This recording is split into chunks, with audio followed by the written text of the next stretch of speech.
the Bowels of Netflix, where your fearless co-hosts Isaac and Larry force each other to watch the worst pieces of shit on Netflix. We will go over every bad edit, all the broken dialogue, all the wooden acting, and laugh along the way, because this is the Bowels of Netflix!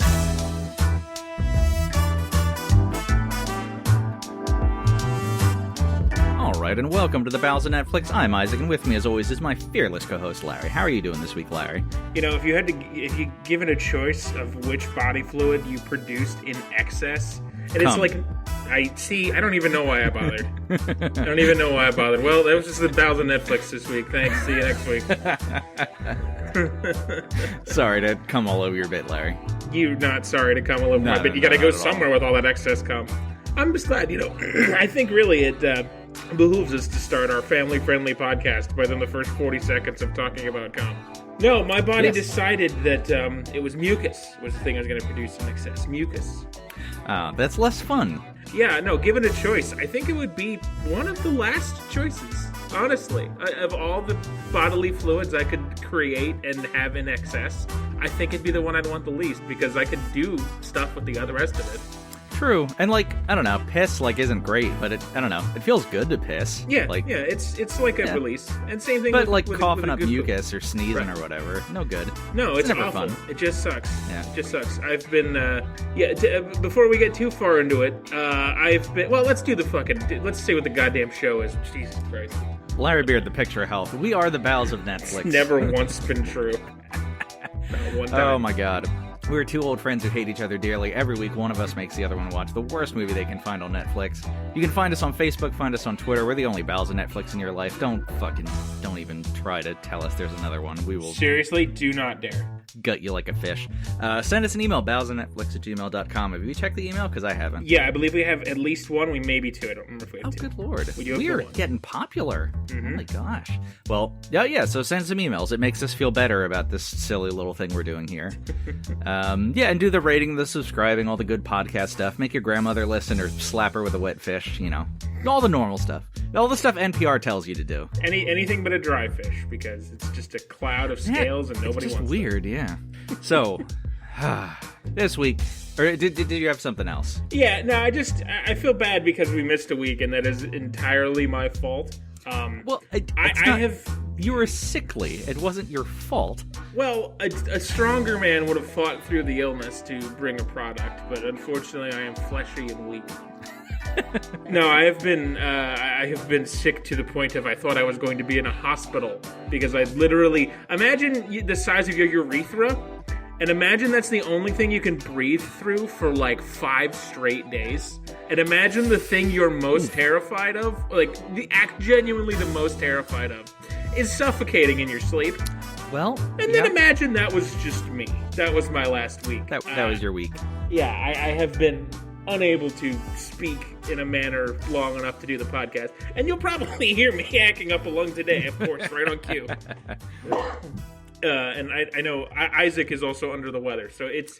Yeah, I'm in laryngitis creeping up on me, so we'll see if my voice can hold out. Well, you're pushing 40, so it's bound to happen. It's getting old. But yeah, this whole body of mine.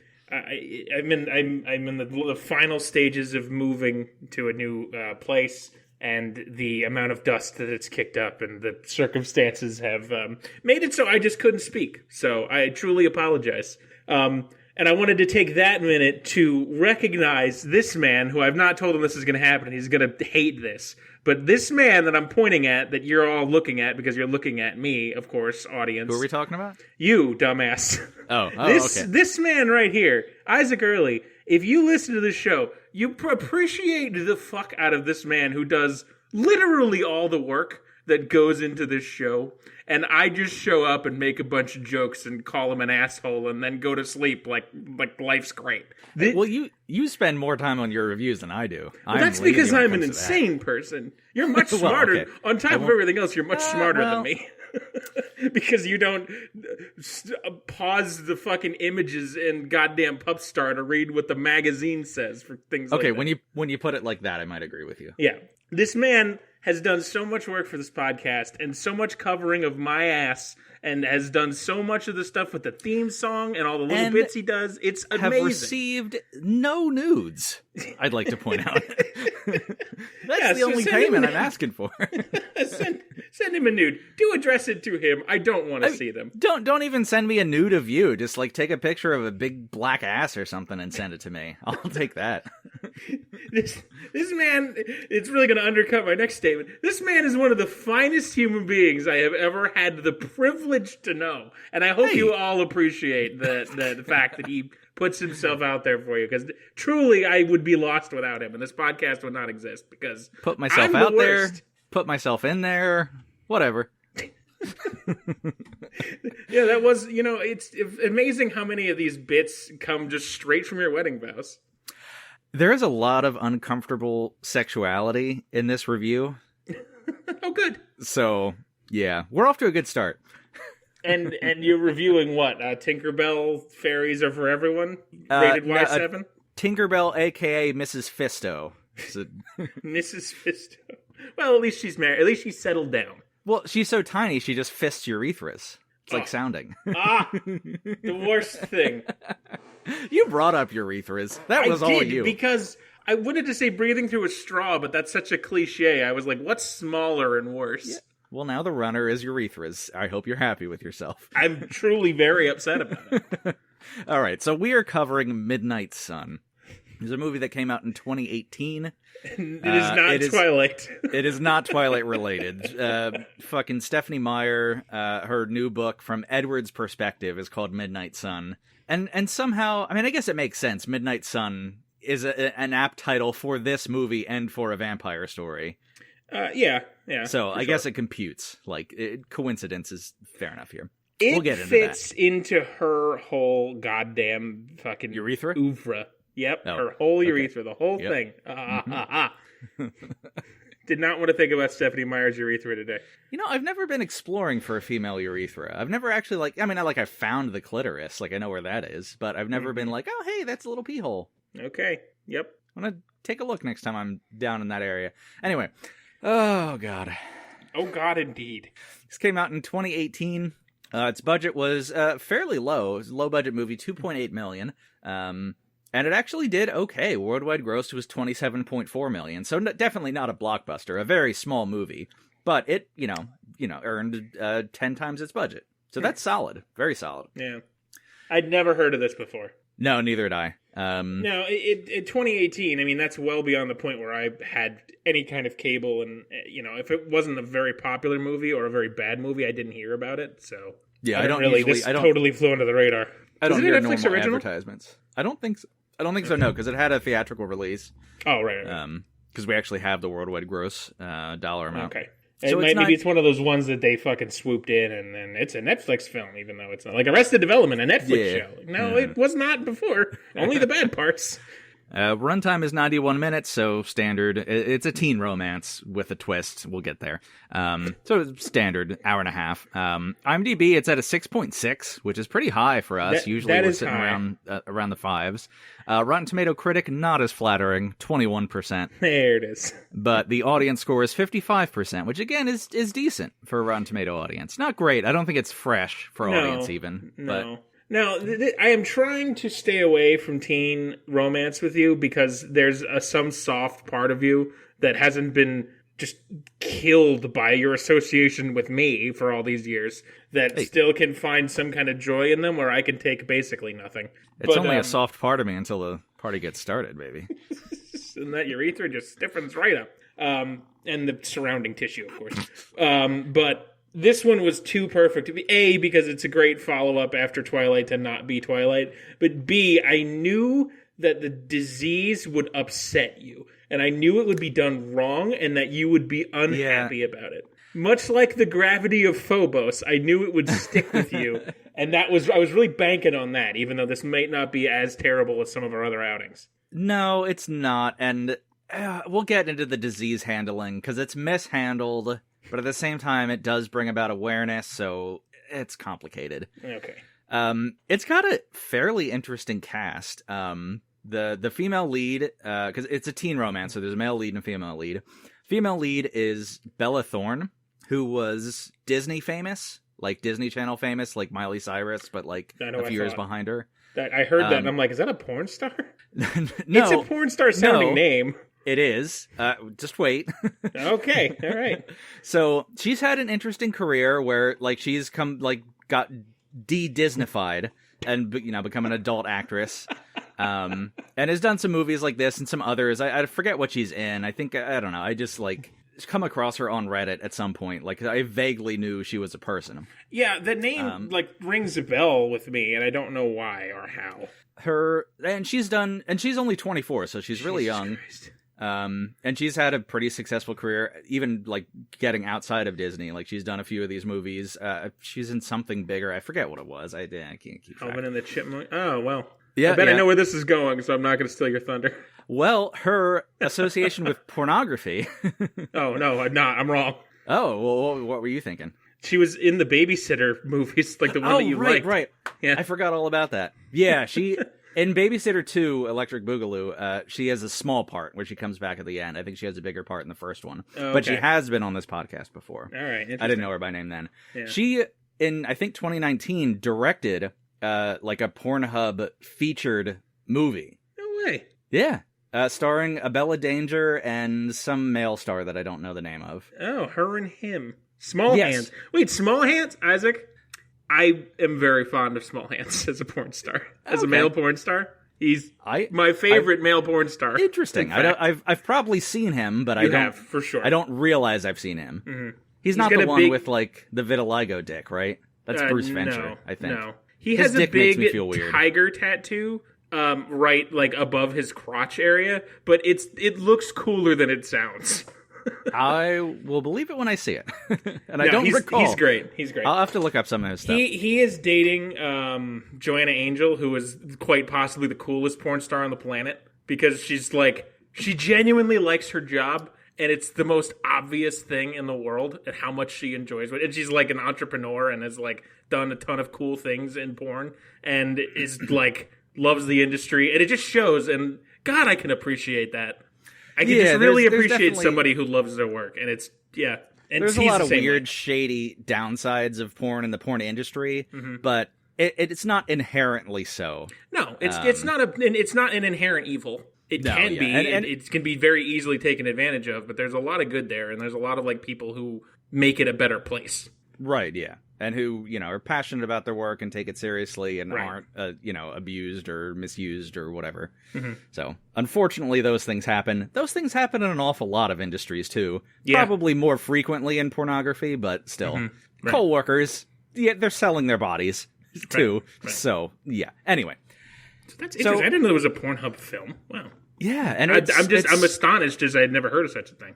It sort of had mixed reviews. I mean, it's kind of... It's some weird thing where, like, the girlfriend is planning to kill the boyfriend, but they're not sure how serious it is, so they're kind of dancing around that, and then they fuck at the end. Oh, it just sounds like the Canyons, but not terrible. And actually a porno, which was what the Canyon should have been. Oh, right. But anyway. This got way off track, but in an interesting direction. This Disney girl, 10 years ago, she was a 14-year-old Disney girl, and now she's starring in movies and directing pornos, and I don't know. That's just kind of cool and badass. Yeah. And it's had mixed reviews, but some people have definitely praised her direction in the pornography movie she made. Mm-hmm. So it's just fascinating. Okay, so the male lead is Patrick Schwarzenegger, who is the son of Arnold Schwarzenegger. Are you serious? I am very serious. I didn't know that. And the son of Maria Shriver, which makes him the grandnephew of John F. Kennedy. Oh, right. I forgot. There's still fucking Kennedys running around. So we got a fucking Kennedy in the mix here. Wow, a Kennedy and a Disney girl. And a Daily Show correspondent. Rob Riggle plays the dad. Oh, Rob Riggle. Fucking, God damn it. I just watched an entire season of a show called Holy Moly, which is a fucking, like, ABC golf show. Like, mini golf. Did it have Riggle in it? Yeah, Riggle was the commentator.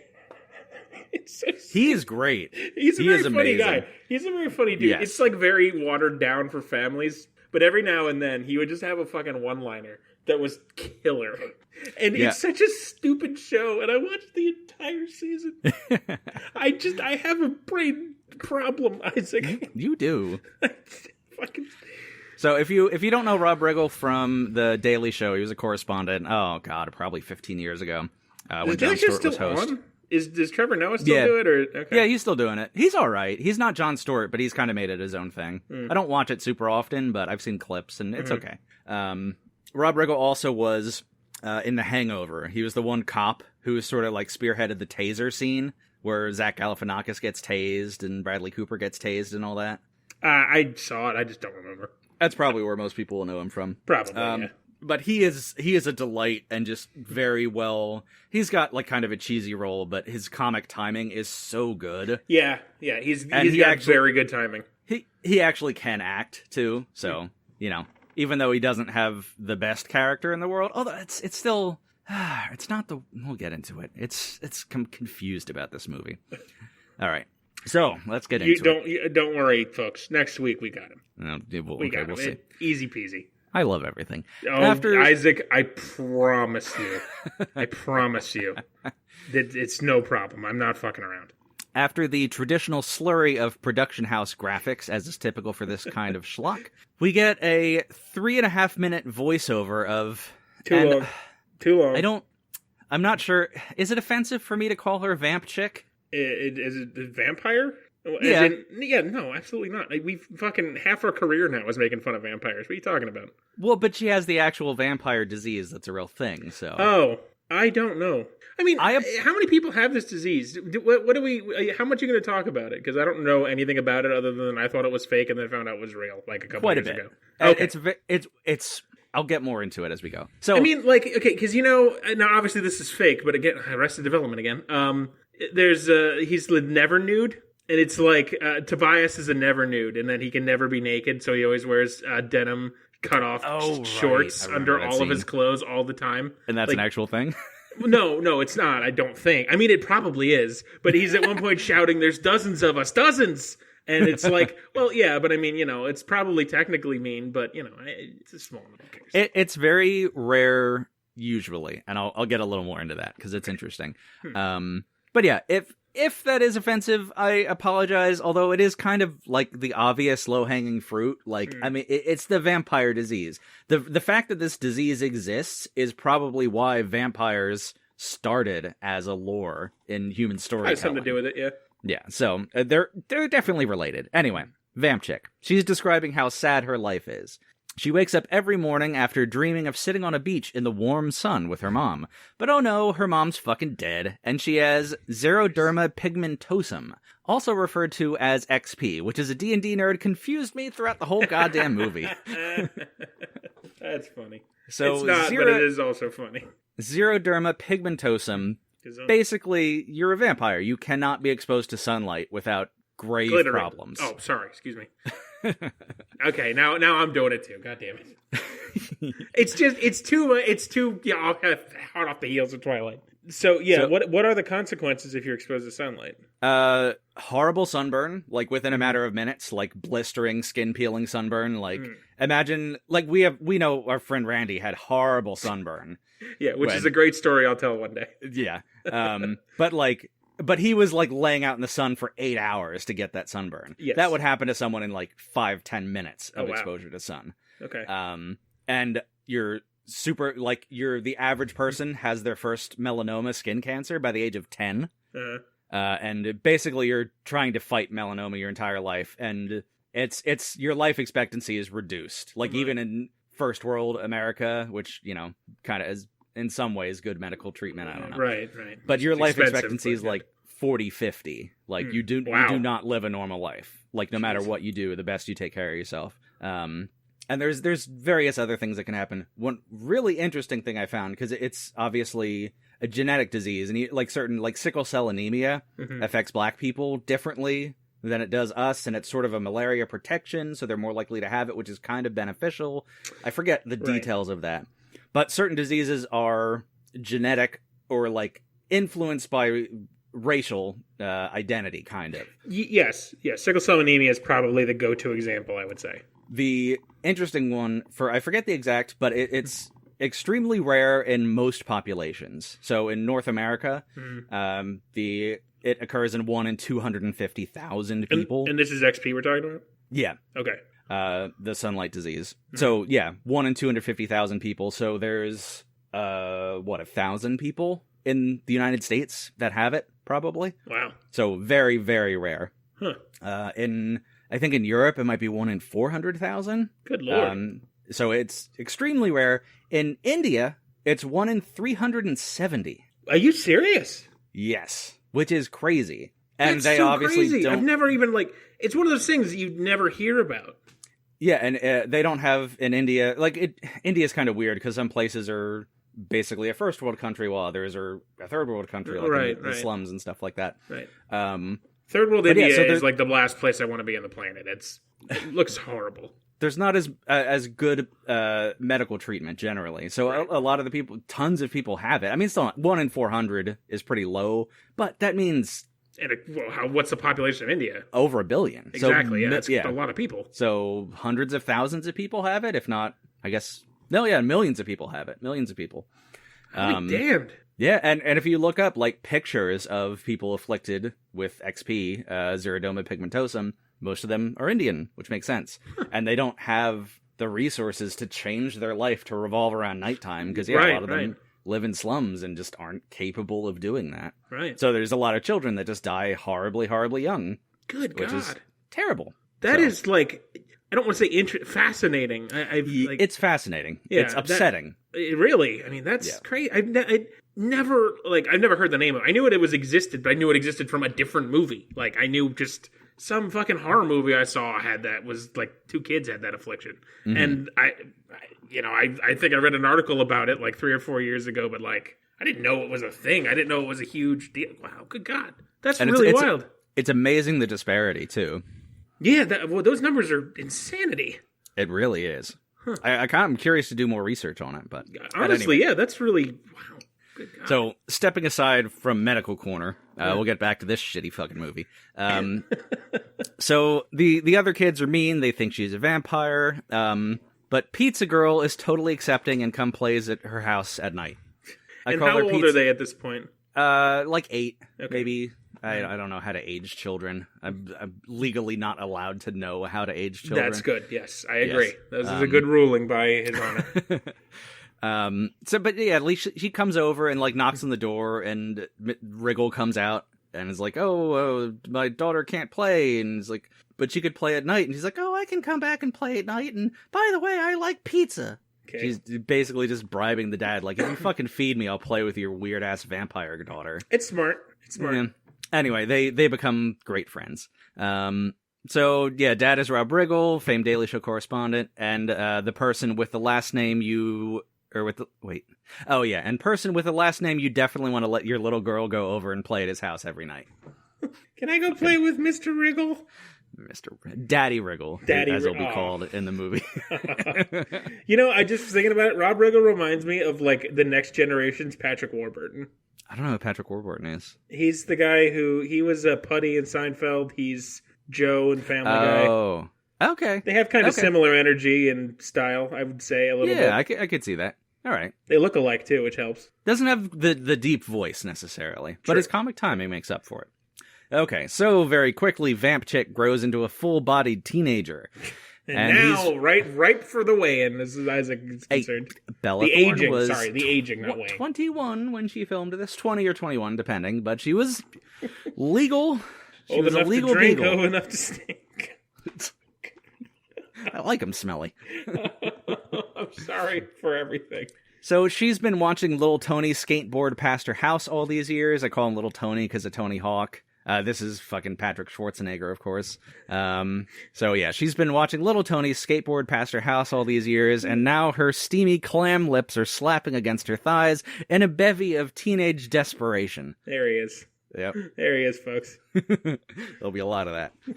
Oh, good. It's graduation day. We see a Little Tony graduate during the day outside in the sun, and all his classmates cheer him on. He's super popular. And then we see Daddy Wriggle, which incidentally is my moniker on the dark web. Man, I wrote this in a mood. Boy, yeah, that one's not going to age well. He bursts into Vamp Chick's bedroom with a cap and gown. Daddy Wriggle has homeschooled her. So Vamp Chick makes some jokes about her science teacher and her English teacher and her math teacher. And despite all the hallmarky camp, Wriggle is a seasoned comedian and livens crap dialogue as much as he can. Mm-hmm. So he does as good as he can, and props to him. He definitely helps limp this movie along for me. Thank God. Surprise, surprise, he has a present for her. It's her dead mom's old guitar. So it's been established that Vamp Chick has her own guitar and likes playing. That's like part of her dialogue. Like, I just spend my whole day sitting alone inside through my specially treated windows that filter out the dangerous sunlight, playing my guitar, and she sings a forlorn song or whatever. Mm-hmm. But my question is, why the fuck did Daddy Wriggle, like, was he just hiding the dead mom's guitar in the attic for 12 years instead of giving it to her right away and letting her play on a fucking Shitty-O brand or something? I mean, I see what you're saying, but, you know, it made for a sweet moment in their relationship, I guess. I think there's, like, a common theme in human history of, like, passing down the ancestral item of the house, of house vampire. You know, it's this guitar, you know. I guess. I see what you mean, but you're thinking about it practically when people think about it emotionally, which I find incredibly foolish. Do I have to pass along my fleshlight to my son? Yes. Okay. I'll give it a good scrubbing. Just hook it right up to the hose. Oh, God. Anyway. Okay, it's graduation party night. Little Tony is sipping on a beer very sullenly. We learn that he was a champion swimmer, but he dislocated his rotator cuff by greasing the flagpole a little too roughly, and lost his full ride to Berkeley. His friends tell him to loosen up. Generic hot chick comes over, jiggles her milkers in his face, and tells him to get her a drink, but he decides to leave the party instead. I'm a feminist, Larry. I swear to God I'm a feminist. You are. Sure. I am. Okay. Sure, definitely. They're autonomous milkers. They're her milkers to do with what she wants. And what she wants to do with jiggle. Yeah. Okay. Bless her. Power to her. Bless her. All right. Bless her and jiggling. Christ. We cut to Vamp Chick begging Daddy Wriggle to let her go with her new guitar and busk down at the train station. He reluctantly agrees. It's, like 10 o'clock at night, so it's dark and she can go outside, but he's protective dad is kind of the theme. And one more thing then, it's UV, right? That's the dangerous part of this. So it's like light bulbs are fine, I assume. Yeah, I assume so, but I just... sunlight. Okay. Right. She probably can't go in a tanning bed, but yeah. Well, yeah, I mean, no one should go in a tanning bed. Ever. God, Jesus. Fucking cancer on wheels. So we see her show up to a train station out of the 1910s with an old-ass steam locomotive pulling up at 11 p.m. at night with families getting off the train. What the fuck universe is this? There's places like that exist, but it's like shit that is open from 2 to 5 on a Sunday. Right. There's a Cape it's like Cod connected to railroad train I've been on. But yeah, it's like, the train runs at 10 for an out and back ride and then at 1 for lunch service. Exactly. And it doesn't take you somewhere. It's connected to a fucking root beer shop and like gift store and like a Christmas tree shop. Yeah. Not how this is, apparently. And where do they live? America? Near Seattle. Forks, Washington, actually, yeah. How fitting. They really are Washington near Seattle. They go to Seattle later. Forks is near Seattle by technical definition. Let's just say Forks. Fuck it. She starts playing, generic white girl folk songs. Passersby toss some nickels into her open guitar case. I zoomed in. Nickels. Who tosses a nickel? Who carries nickels anymore? Seriously. I can't tell you the last time I've seen a nickel. Jefferson fucked his slave. Leave the nickels at home. I'm laughing first. Oh, God. I killed him. It's fucking about time. Somebody did it. A little boy throws a package of peanut M&Ms into her guitar case. Fucking score. Seriously, that's how I know I'm a fat fuck, because I could watch someone doing open heart surgery on the street corner, and I wouldn't part with my fucking bag of peanut M&Ms. No, sir, thank you very much. It's true, yeah. God damn. I'll throw all the nickels I've got, but you can't have my M&Ms. I'll just throw rolls and rolls and nickels. I'll be like, hold on, let me go to the bank. Give me $100 worth of nickel rolls. Jefferson fucked his slave.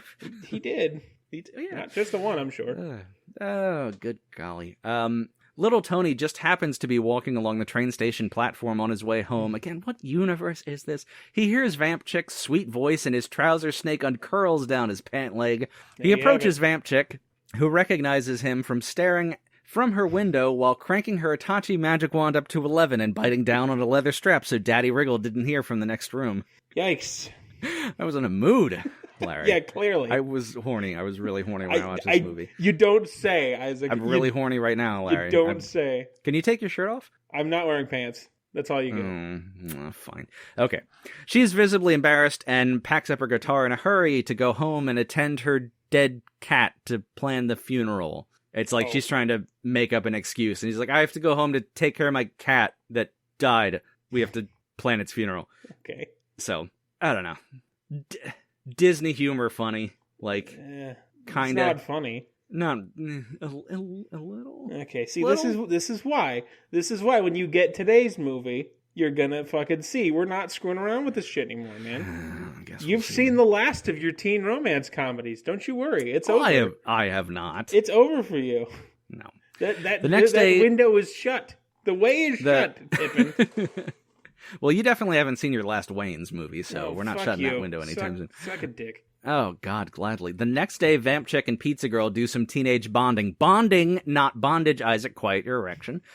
Vamp Chick laments how awkward she was the night before, and Pizza Chick tells her to chill the fuck out and reassures her that she's going to ride that dick off into the sunset. Suddenly, Vamp Chick realizes... That's a line that I've also used. Ride that dick off into the sunset, so I can appreciate that. It works. Vamp Chick realizes she left her songbook at the train station. Oh, no. Being daytime, she begs Pizza Girl to go get it so she doesn't die. Pizza Girl arrives at the train station. It's not funny, but it's true and brutal. It's fuck, Jesus. Pizza Girl arrives at the train station to find little Tony standing there holding notebook in the middle of the day. When does who sleep? Yeah, Vamp Girl? Vamp Chick? Yeah. I don't know. I mean, I assume...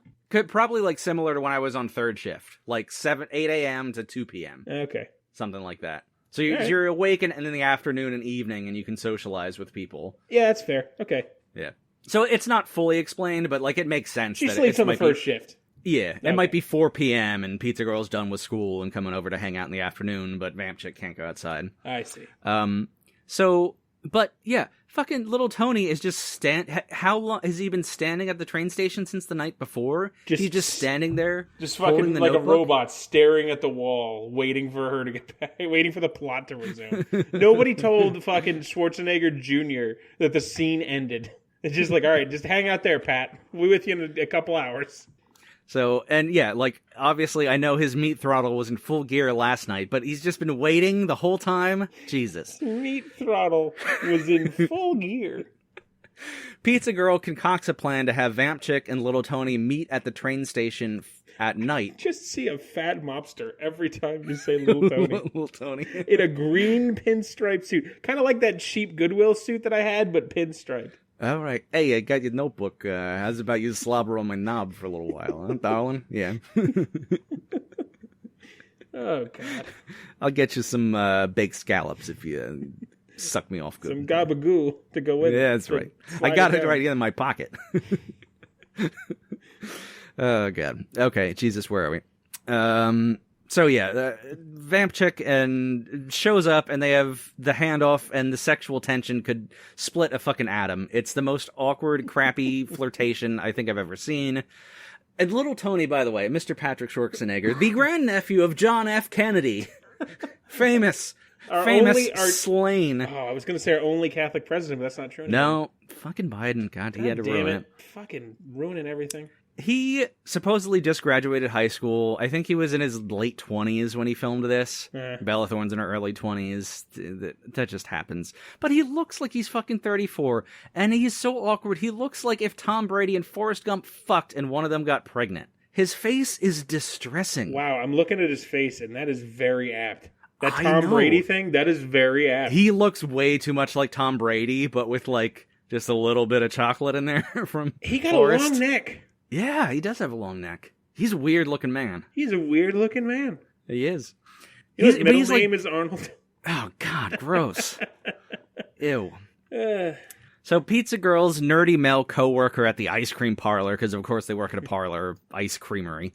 So he's throwing a big kegger, and she convinces Vamp Chick to invite little Tony to go to the kegger. The two chicks show up at the party, and they realize that only the three nerdy boys are there, and no other people are there. And the nerdy boys don't know how to get beer out of a keg, and don't even have a tap for it.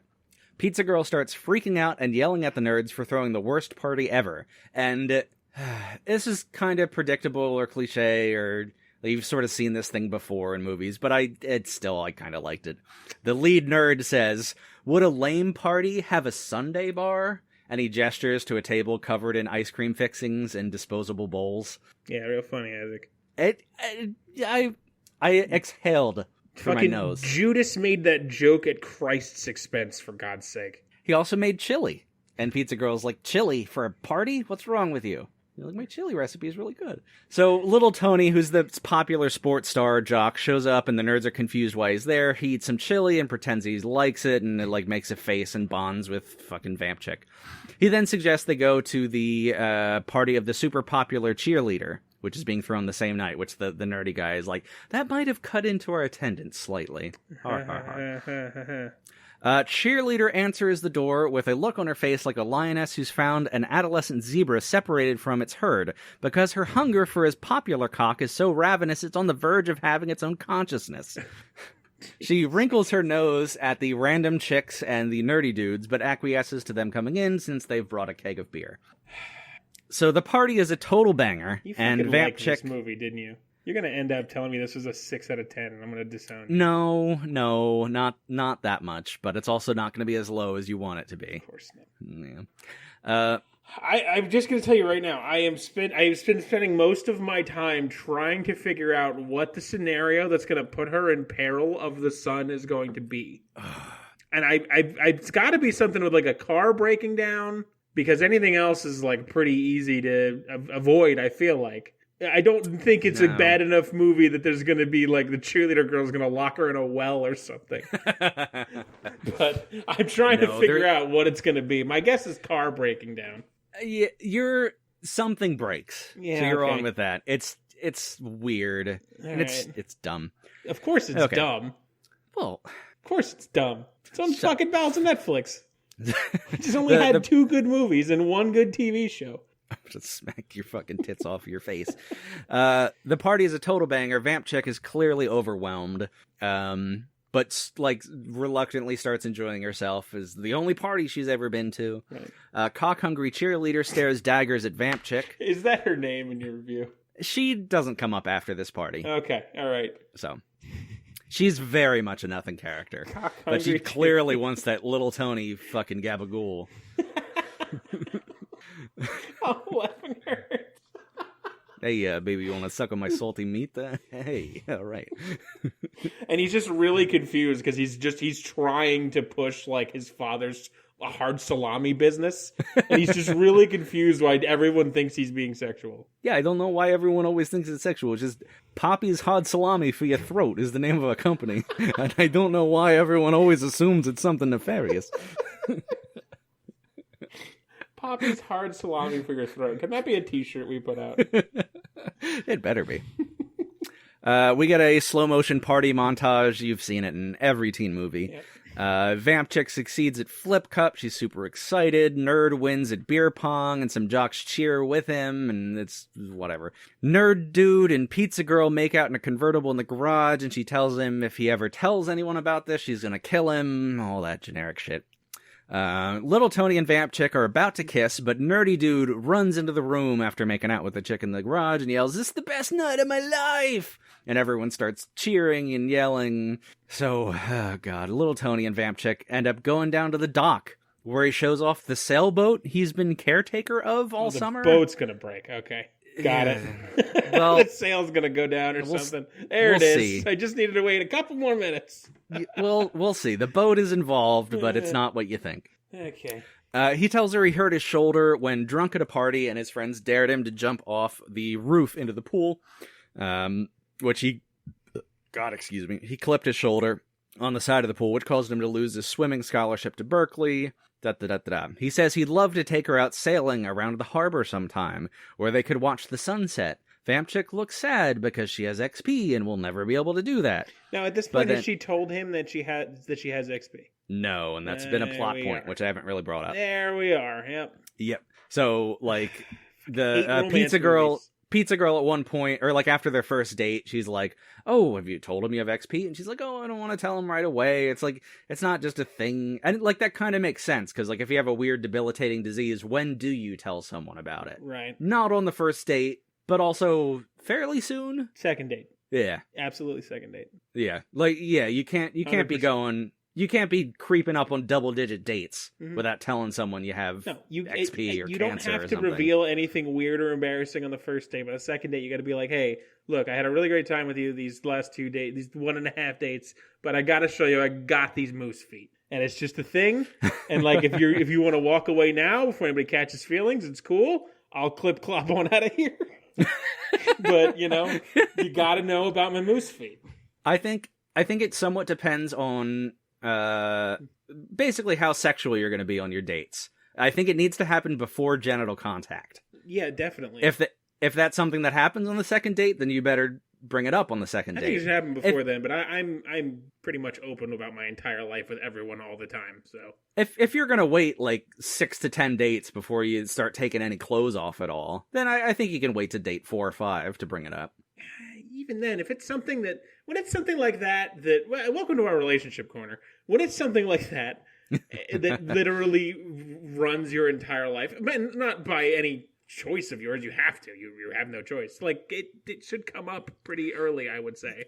Definitely quickly. Hey, we can't go, I'm having a great time, can't go on a date with you to the beach tomorrow. I've got XP. I can't be in the sunlight. Well, and yeah, she's like, "Oh, do you want to go out tomorrow?" And she's like, "Oh, darn, I'm busy during the day, but I'm free at night." See, and that's always where it has. This is the fucking, every romance movie does it wrong. In this case, this girl has a disease, so it's obviously like, the circumstances are different, but it always starts with lies. Just don't lie. Don't lie to people you care about. Lie to everybody else. Who gives a shit? At my old job and my current job, I lie to every fucking person I talk to on the phone, because it doesn't matter. Lies of omission are a little complicated, and she does bring up like a valid point of why it would be really hard. Is like, as soon as someone knows, they view me as the disease and not as a person anymore. Sure. Which, yes, that's true. I definitely have a lot of sympathy for that. Absolutely. But at the same time, yeah, that can't go on too long. Like, yeah, you might want to have spend a little time getting to know someone where they don't know you as a disease. Right, yeah. But yeah, it can't go on that long. That's actually a really good point. I hadn't considered that. So, yeah, that definitely is a factor, but it should not go on long, for sure, to be like, and it's not the same, bring it up. And it's similar, and I mean, I don't know from any kind of personal experience what this is, but like, if you're trans, and going out on dates, like, when do you bring that up? If they might not be able to tell that you're trans, and they're just assuming whatever gender you're presenting as. Right. Like, obviously, that's a conversation that needs to be had pretty early on, not necessarily on the first date, and that's kind of a tough thing. Sure, yeah, that puts it in a lot better perspective. I'm thinking of it more in this. I'm giving it more of a view of like, this is why romance movies are dumb. But you're absolutely right. In real life, yeah, it gets more complicated than just don't lie. Although I still think you shouldn't lie to someone you're trying to be in a relationship with. But yeah, there's definitely, it's more complex than that. You're absolutely right. But pretty much once you've gone past a couple, maybe a few dates, and it's turning into like what's the word? Like a committed relationship or an exclusive relationship. Yes. That's when you really need to be like, "Oh, you're going to be with me, just with me. I need to tell you X about me." Which is a big part of my identity and what you're going to have to, deal with to be with me. Right. Whether my disease, my whatever, gender status, whatever it is. Absolutely. Anyway, okay. So very, very off of that soapbox. So yeah, she's like, "Oh God, I'm so sad. I'll never be able to go out and watch the sunset on the boat." But then she ends up smiling and is like, "That sounds perfect," because she's still pretending she's normal. Right. And then they actually kiss. They have their first kiss. Whoop-de-whoop-de-doo. Vamp Chick lies to Daddy Wriggle that she's gonna go hang out at Pizza Girl's house, but she's actually gonna spend time with little Tony. But since her and Daddy Wriggle have the perfect, healthy father-daughter relationship, she crumbles very quickly and tells him the truth, that she's actually going out with the boy. Mm-hmm. They have daddy-daughter bonding conversation. He's upset that she lied to him and that she hasn't told Tony about his XP. And that's when she goes in her whole speech. Is like, I don't want to be known as a disease, or I want to at least spend a little time where that's not, like, the dominating feature. Right. That makes a lot of sense. But and this scene plays out pretty well, where, like, and just their interactions, and props to both with them acting, but of just going on where she starts off lying, and then her lie kind of crumbles, and Wriggle reveals he's like, yeah, I knew you were lying from the beginning. Mm-hmm. Like, you were rambling. I knew it wasn't true. And right. Like, I'm upset. Why did you lie to me? Why couldn't you just tell me the truth? And they have a heart-to-heart, and it's decent. It's not amazing. It's a little Hallmarky. But it's also a step up from Hallmarky, where it's, I didn't want to die. So. Yeah, Hallmark movies make me want to die. Like I'm about to, currently. Oh, man, he just coughed up like a gallon of blood. We get a teenage... hear over my coughing. Did you say a gallon of cum? Because that's what I assumed you said. Gallon of blood. Okay. I don't know which is worse. That'd be a lot of cum. Well, we were starting the cum. We were talking about cum within 20 seconds, Isaac. I know, but now as soon as we're done recording, I'm going to have to fucking sit down and find out the average volume of a load and calculate the amount of times I jerk off. And a half. I know, but I need to find out how many gallons of cum I'm going to produce in my lifetime. All right, you do that. Come back to us next episode with a figure. Yeah. Folks, that's my whole evening. Your wife's just going to come downstairs. You're going to have fucking red lines all over the basement, just different pictures. And that's the other thing too. I'm going to have to measure one of my loads. Or I'm going to have to measure many of my loads. You're going to have to because I don't know if I'm into a measuring cup. I don't know if I'm below or above average. Like, I can't just assume I'm average. And I also have to take like 10 loads and average them out. God damn it. Like, my whole week, Larry. Thanks. I'm not sorry. I can't wait to see the fruits of your labor. Oh, God. Oh, the Jesus. Fruits of your labor? I'm just picturing a single strawberry in a 5-gallon bucket full of cum just sitting on top of it. Well, the podcast is over. I hope you've enjoyed. This is our last episode because I'm going to kill myself after that thought. Well, okay. We're gonna get away from sexual talk here in the next part of this. We get a teenage romance montage Somehow of eating I don't ice believe cream, you. driving around in a truck, playing guitar. Little Tony fucking her asshole while jamming a cucumber in her pussy while she dual wields Hitachi magic wands on her nipples. There it is. Yeah. Average everyday stuff like we all had as teenagers. So maybe it's just a bunch of quick cuts of makeout sessions in the truck and not the whole Hitachi magic wand thing. Anyway, a boy can dream, can he? Little Tony and Vamp Chick sit around a campfire while she points out constellations. He says he might be able to get his spot back at Berkeley, but he has to train super hard and get a great time at the next swim meet next month. But he's not sure because now there's some reasons for him to stick around here instead of going to Berkeley, like your quivering clam dripping with the sweet gravy of hedonism. Oh, gravy? Sweet gravy of hedonism. You couldn't even say like honey. You said gravy. No. Gravy. You're like fucking that turned from Isaac level eloquence to Larry the Cable Guy. Sweet gravy of your hedonism. It's that like powdered gravy too, where you can still feel the grit in your teeth. I don't need to be thinking about vaginal grit, Isaac. I'm trying to record a wholesome podcast for families. It's like a sandpaper. It's like, what grit's your pussy? 80 grit or 220? Larry, I don't want anything too Larry, rough. we have to stop inviting you to Thanksgiving. You do this every year. I got veneers I can't risk damaging. I can't have too low of a grit on that pussy. Your Larry the Cable Guy impression is disgustingly good. Oh, that's my actual voice. You've done well hitting it. Fuck it. Screw it. Forget it. Abandoned joke. Oh, God. Oh, God. Little... Jeez, sorry. This is 80 grit. He's still sitting there. He died from telling a Larry the Cable Guy sandpaper pussy joke, Your Honor. Little Tony meets Daddy Rignall. Daddy Rignall, Jesus, yep. I'm I'm losing it. There's the predictable protective dad shtick, which Daddy Wriggle does well enough to not make it completely insufferable. I don't want to get too much into it. Sure. Daddy Wriggle is about to reveal the XP to Little Tony, but Vamp Chick walks in and interrupts him. Is like, "Oh, what are you talking about?" And Daddy Wriggle's like, "Oh, nothing." So Little Tony takes Vamp Chick on a special date. Train ride from the 1910 steam locomotive into Seattle, which, there's just a steam locomotive that runs from Forks, Washington to Seattle. Thank fucking God. Why didn't Bella ever take that? All right, I'm done.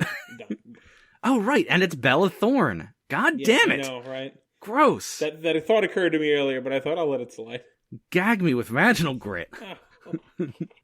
Wait, what was the runner supposed to be? Right, urethras. Great. Tinkerbell's fisting urethras. Urethra full of sandpaper. Urethra Franklin. Urethra Franklin. Trying to think of an R-E-S-P-E-T-C. Yeah, so am I. Yeah.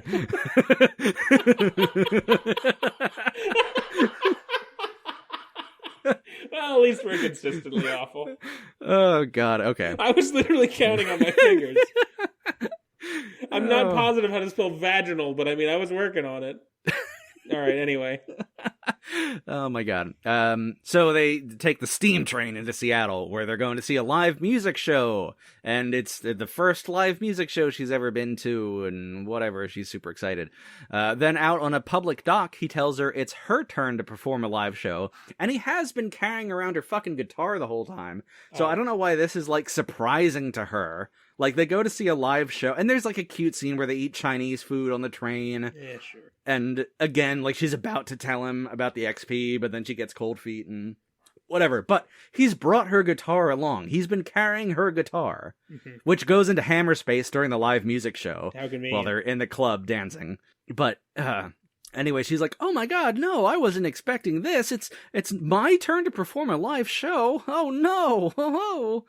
So she's very nervous at first. Turn for the worst, it sounds like. She's very nervous, but then gets into it, and preposterously, hallmarkily, a crowd just starts forming. For fuck's sake! Well, didn't it just start with her busking at a train station, though?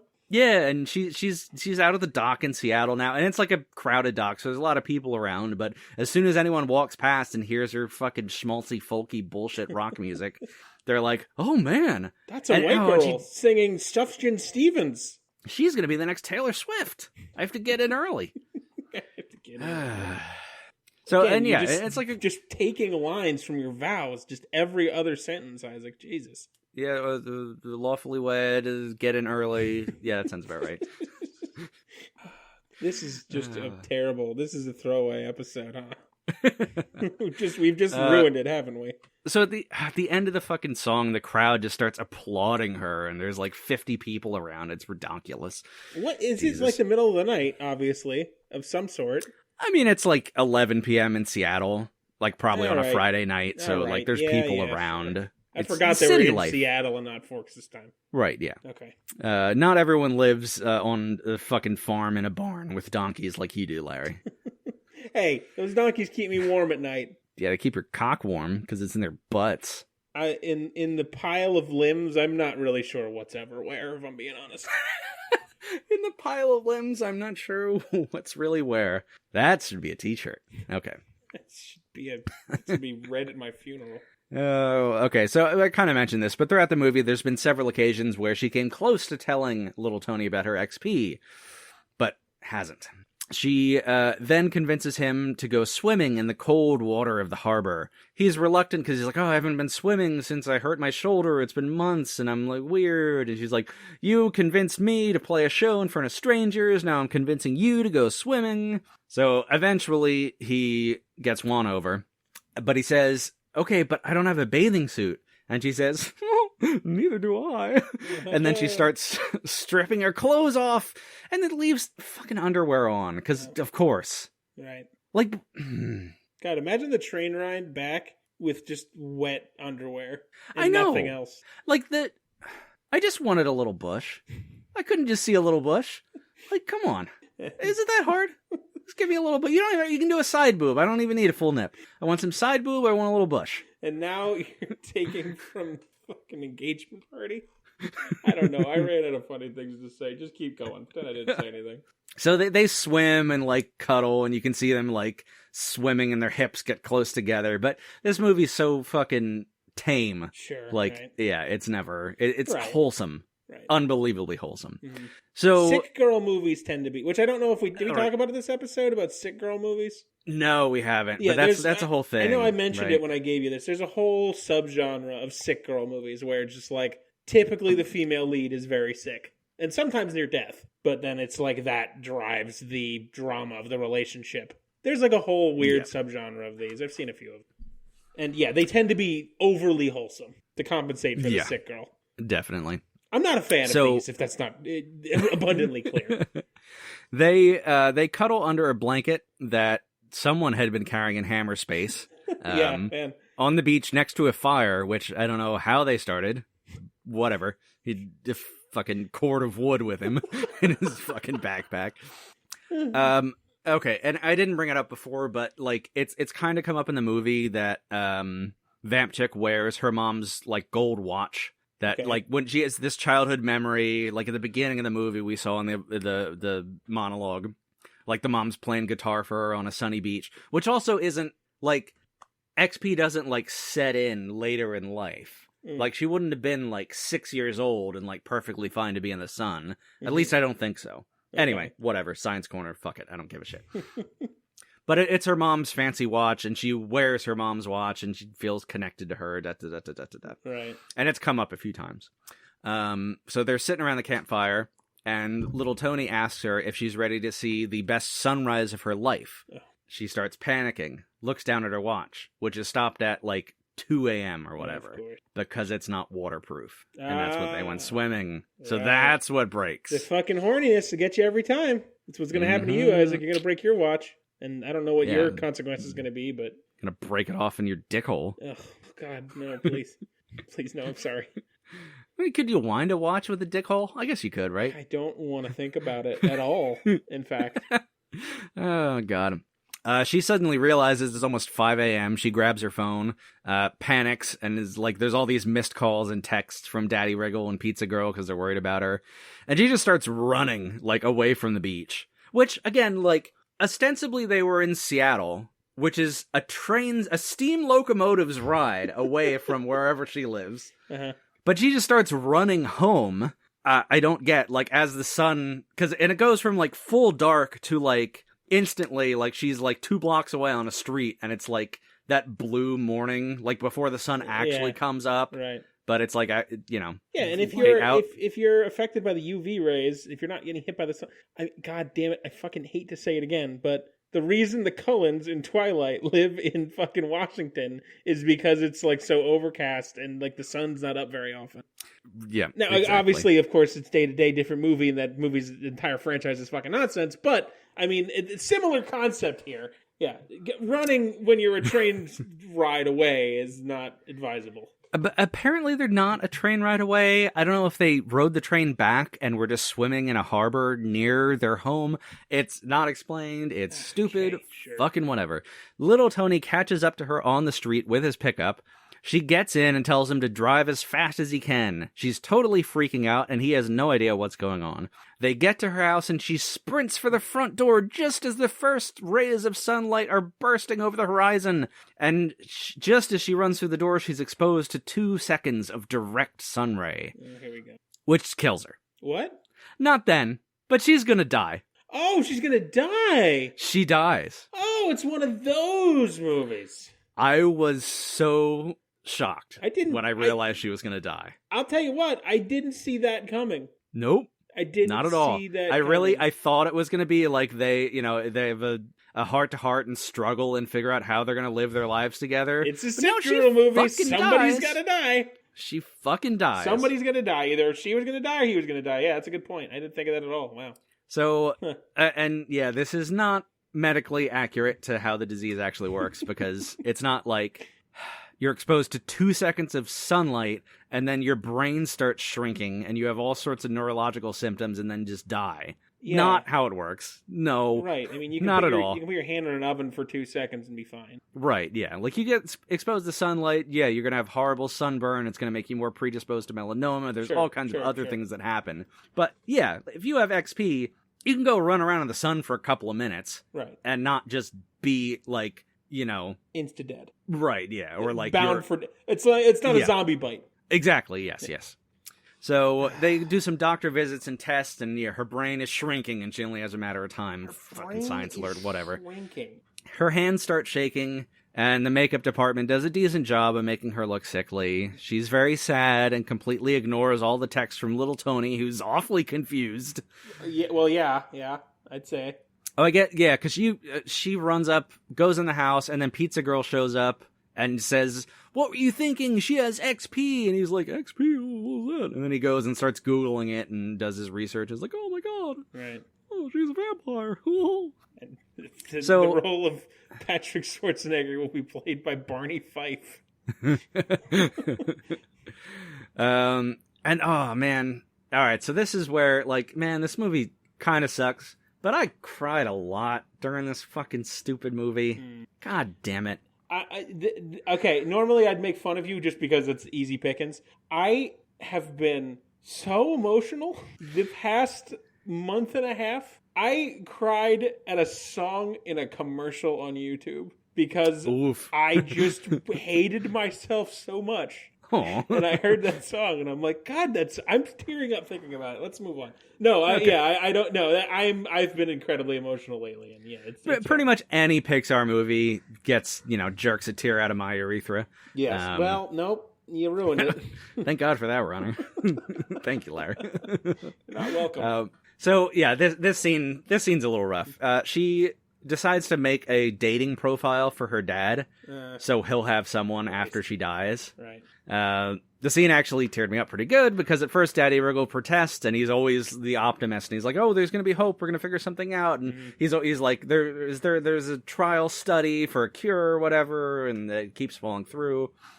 And she retorts, "Look, Dad, I just learned that the best part of life is spending it with someone."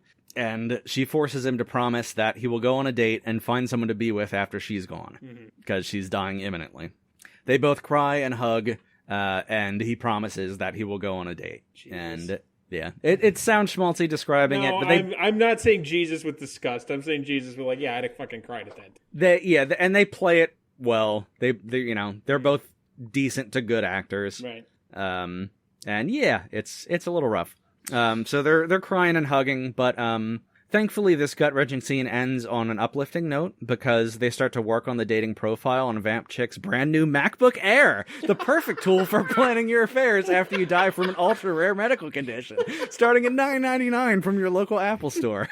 Oh, man.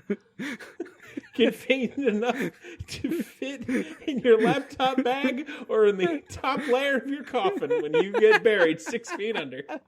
Oh, and they've had Apple phones throughout, so I didn't mention it. But with a laptop, it's always just so obvious. Yeah, the big Apple, got baby. The big you can't miss fucking that logo. Yeah. Oh, that's funny. God, they really just throw it out. I swear to God, I don't remember the last time I've seen an Apple product in one of my movies. You are just blind to it. I think I am partially blind to it, but I would definitely notice the laptop. I wouldn't. Phones, I don't pay attention. A phone is a chunk of plastic that does magic in my brain. A laptop with an Apple on it, I will notice that. If you see a phone without a case, look for that fucking Apple signal. All right. Or logo signal, whatever. Jesus, fuck you.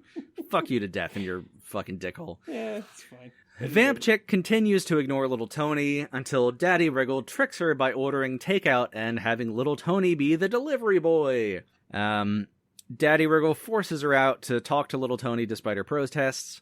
She apologizes for not telling him and then breaks up with him. And it's like, oh, this is heart-wrenching, and he turns to leave, and then turns around and laughs and says, "That was the worst breakup speech I've ever heard. That was a D- at best." And then they flirt and bond, and he says he has to be with her because he has a monster bone that can only be satisfied by her sweet gulch. Gulch. That's a Henry Zabrowski line I stole. Okay, that makes a lot of sense. Makes a lot of sense. Daddy Wriggle makes special arrangements to take Vamp Chick in the anti-sunlight van to little Tony's swim meet, where he does great. The Pope has one of those. This is true. Don't ask him what he uses it for. It's actually a crime in the Vatican. It's to hide children. He gets... okay, You're going to be arrested by the Vatican if you keep talking. Just pretend we didn't talk about it. He blesses children. Yes. That, by legal definition, that is technically accurate. With holy... Careful. Cum. No. Water. Water. Okay. Yes, he said water, Your Honor. Cum. It's cum. It's cum. Okay. The next night, little Tony has a surprise for Vamp Chick. He takes her to a recording studio. Okay. Turns out he spent the money he'd been saving up for a new truck. Yeah, that was a fucking plot point I didn't go into. Because fuck. She looks at her gnarled ass fingers and says she can't play the guitar anymore, and she looks super sad. And he says that's fine. She can just sing because he stole her song from her songbook so the session musicians can play the music for her. Awfully convenient. Yeah. Awfully convenient. That's a little much. Little Tony records the recording session on his phone, and the next day uploads it to YouTube. Larry, guess what's going to happen? She's going to go viral. You got it.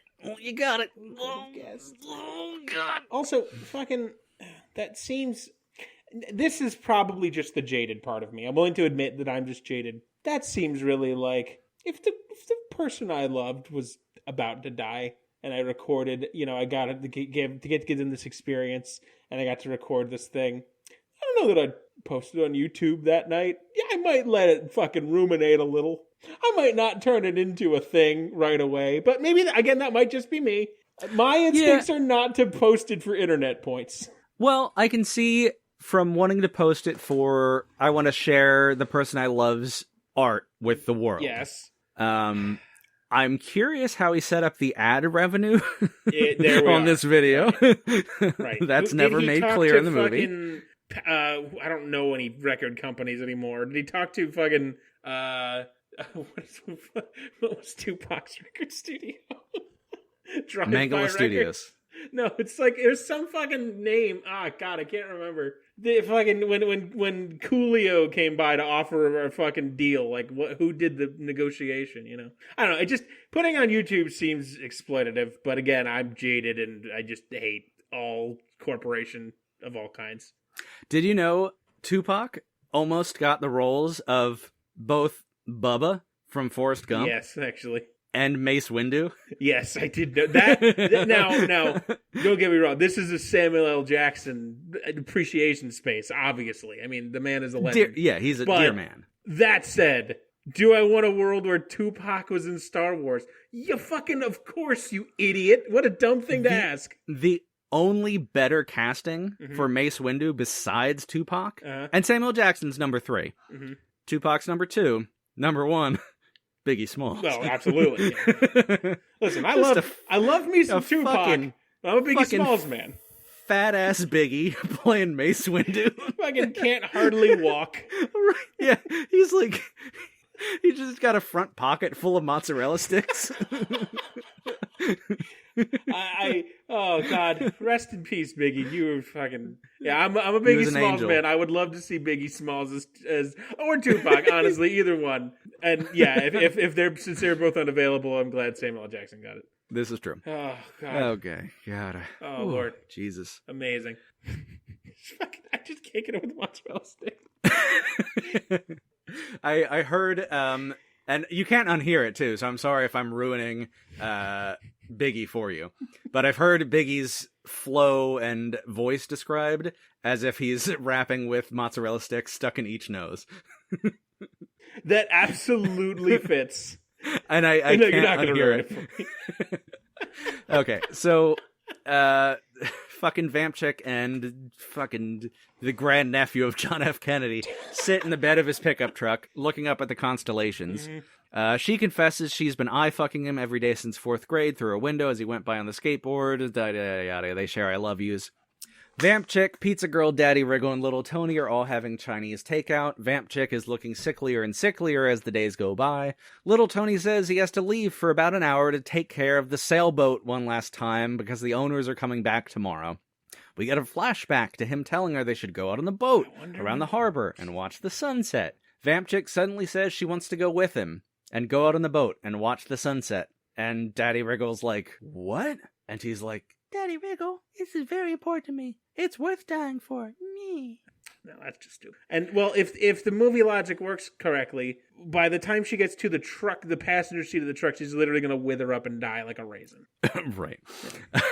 Over dramatic music, Daddy Wriggle and Pizza Girl walk Vamp Chick down the dock, all covered up in a hoodie and sunglasses and gloves and shit, which is how people with actual XP, like, they can go outside. Right. It's kind of like, you can go out in a hoodie with a bunch of sunscreen and all that stuff and be okay. Right. Like, it's, you know, you're still at a risk for sunburn and skin cancer and stuff. But sure, yeah. Anyway, so she gets on the boat with little Tony. She lets her hood down and lets the sun hit her face. There's all this dramatic music, and she's just, like, looking up into the sky and letting the sun kiss her skin. It's the first time she's experienced this that she can really remember. Mm-hmm. And the two of them go out in the harbor, and they're standing side by side. As sunlight shines on her face, she says, "I've been waiting my whole life to feel this." They share a kiss, and the screen fades to white. And as schmaltzy as that is, just the idea of basically sacrificing yourself for a moment you've been deprived of your entire life, it's pretty hard. Yeah, that's to be willing to die for this one moment, right? That you've never been able to experience, that you've been robbed of, right? And it's worth dying for. Mm. Yeah, it's a little intense. It's emotional. It's schmaltzy, but it's emotional. Yeah, no, I hear what you're saying. I agree with that. So we cut to sad music montage of little Tony, Pizza Girl, and Daddy Wriggle all going about their days heartbroken because Vamp Chick is dead. This transitions to the three of them spreading her ashes into the water of the harbor. Daddy Wriggle and little Tony have a bonding moment on the front porch where Daddy Wriggle reveals it was actually Vamp Chick who reached out to the swim coach at Berkeley to convince him to give little Tony a second chance. I don't know, this was kind of convoluted. Right. Daddy Wriggle gives little Tony her songbook and says that she wanted him to have it. As he drives away, he turns on the radio, and the DJ says, "Here's a new song that's been blowing up on YouTube. 2 million views in only 2 weeks." Brother. Turns out it's Vamp Chick's song. Little Tony happy cries and texts Daddy Wriggle to put it on the radio. Daddy Wriggle does, and somehow he's morphed from his house, where he was just talking to little Tony, to his office and his photography job, whatever. Okay. And he realizes it's his daughter on the radio. He runs out of his office into the main office space where all the secretaries are, and he's like, "It's my daughter! It's my girl on the radio! Listen!" And he cranks it up to 11. To end the film, we get a voiceover from Vamp Chick reading her last letter to little Tony that she'd written down in her songbook, which he's sitting in the truck reading and happy crying while he listens to her song. And it's everything you'd expect it to say, and I didn't write any of it down because I was crying too hard. Fuck you, Larry. You miserable rat bastard. Ugh. I've been off my game the last couple of weeks. I should have expected that one of them was going to die. Yeah. I didn't see it coming. That makes a lot of sense. It's pretty obvious now looking back. But yeah, it wasn't really on my radar. I was really kind of focused on the fact that I thought for sure they were going to make a complete mess of the deceased and give a lot of material there. But they just leaned into the sad. Well, they certainly did. They didn't treat it accurately. Right. Yeah. So I really struggled with how to rate it. I get that. And I'm rethinking this now because I don't know. At the time, I wrote a 4. This is while I still had tears drying on my cheeks. Having just went through the review, I feel like a 3 might be a little more accurate. Because it's not good. It knows what it's doing, it does what it wants to do, and it's not as bad as it could have been. I don't know if that means it deserves a 4. Right. So, the story and the romance is generally schmaltzy and predictable. Bella Thorne's acting is solid, and Patrick Schwarzenegger limps along, more nibbling the scenery than chewing it entirely. You're not your father's son. Although the chemistry of the typical teen romance plays well enough that it's not nails on a chalkboard, so that goes a long way for this kind of movie. Rob Riggle is amazing. He sells the dad character very nicely. Wholesome, caring, but not without humor. Although the humor is stupid dad humor. overall, the film's incredibly wholesome, and usually hallmarky wholesomeness has me putting one in the chamber and nuzzling it up under my chin, but somehow this manages to be incredibly wholesome without actively making me wish for death, which I don't quite know how it did, and it like goes back and forth, where there's moments that gag me with a spoon, and there's moments of, like, oh, this is a cute, endearing, relatable moment that's kind of unique or I haven't seen before. Right. So it kind of just bounces back and forth between that. Mm-hmm. The inaccuracy of how XP actually works is kind of annoying, and I'm not sure if it's offensive to people actually suffering from the disease. It kind of reminds me of, like, endless bullets in gunfight movies. Like, they just need it for the plot. Right, yeah. Like, just because you're not going to get real drama from, like, oh, she's exposed to sunlight for 20 minutes and develops melanoma, which they start treating, and then over the course of 3 years it turns into stage 4 cancer, right. and it she needs slowly to be dies. dramatic and immediate. Yeah. Exactly. So, like, movie telling, you need to... It can't be accurate. It just kind of can't be. And some people in the XP community have, like, gone on record and say, like, yeah, no, it's not an accurate representation, but it's still a cool story. It still touches on a lot of the challenges we experience with this disease. Right. And it also raises awareness, because who the fuck knows about this? Right. That's for sure. It was very slightly on both of our radar. Like, I knew it was a real thing, but I knew nothing about it. Right. Now I know almost a lot the about same thing. I knew it was a real thing, but I'm still blown away by the actual factoids you were telling me earlier. So the whole ending of the movie is tear baiting for tear baiting, and it's kind of trope heavy. But I'm mentally ill and an emotional wreck, and legitimately cried for 15 minutes during this movie. Yeah, I would probably be much of the same. Like, we're emotional people, and that it is manipulative, but I mean, it worked. You know, if it works, it works. Like, that's still a lot of movies I enjoy use manipulation, and it still works for me. I've said it a million times. You fucking throw stormtroopers shooting stuff in a movie, and it's I'm there. I'm in. This is true. It's the same sort of concept applies. If you make a sad sick girl and I'm gonna cry, then okay, you got me. So yeah, overall, it's not good. It's not terrible, but it's light years ahead of any Hallmark movie I've ever seen, while still treading in the same water. That's very interesting. Yeah. And I give it a lot of credit for being as wholesome as it is, right, and not sucking more than it sucked. Right. And that's why I was really struggling between a 3 and a 4, because 4 is pretty high for us. We usually don't rate that high. Yeah, that's usually on the better end of the things we watch, But that, that is difficult. I can see your dilemma there. It does not sound. It's not what I expected, really. But I'm ashamed of myself for not expecting it, because I'm usually pretty good at that sort of thing. So it's very interesting. Yeah, it's. I don't necessarily recommend it, but you could do worse. Yeah, well, we've got a lot of episodes that make the truth of that, for sure. Well, this was a weird. That was a weird. It got weird. That's a weird direction the whole thing went. Thank God I was so horny when I was writing the review, because at least I was anyway, able to take some humor out of it. How did that? Were you just sobbing with a full-on erection? Yeah. And your very confused wife came over me like, "What is wrong with the man I married?" Oh no, she's used to that. Oh, okay. That's just a sometimes Thursday in your house. Like, sometimes I'll just masturbate while I'm cutting onions, just to, like, 2 birds with 1 stone it. Oh, God, just the fucking onion juice near your urethra. I just wanted an excuse to say urethra again. Urethra Franklin. RESPECT. RESPENIS. Nope, did it wrong. Okay, fucking. What are? All right. Wait, no. What was I to ask you? What are you watching next week? I'm watching The Big Lebowski next week. No, first of all, what the fuck am I even watching? I haven't watched it yet because I haven't had more than 2 minutes where I wasn't coughing in the last 2 weeks. Damon Wayans haunted movie, Haunted House 2 or something. Haunted House 2, right? Thank you. Yeah. Yes. Great. Need more Damon Wayans in that urethra of yours. Fucking awesome. Yeah. So I get the Wayans again next week. It's awesome. It's fucking right before Halloween. I should have picked a more Halloween episode for your next movie. But I can't think of something I'd rather watch less than your next installment. So, yeah, next week you have to look forward to Haunted House 2. Oh, and when I say next week, I hope it's next week, but I'm going to try. The fact that it's been like 9 or 10 days not being able to breathe, I can't promise anything right now. I'm sorry. We'll do our best to be out in a timely manner. I mean, if I had to actually do the review, like if it was my turn and I had to talk more, I'd probably be on my ass right now.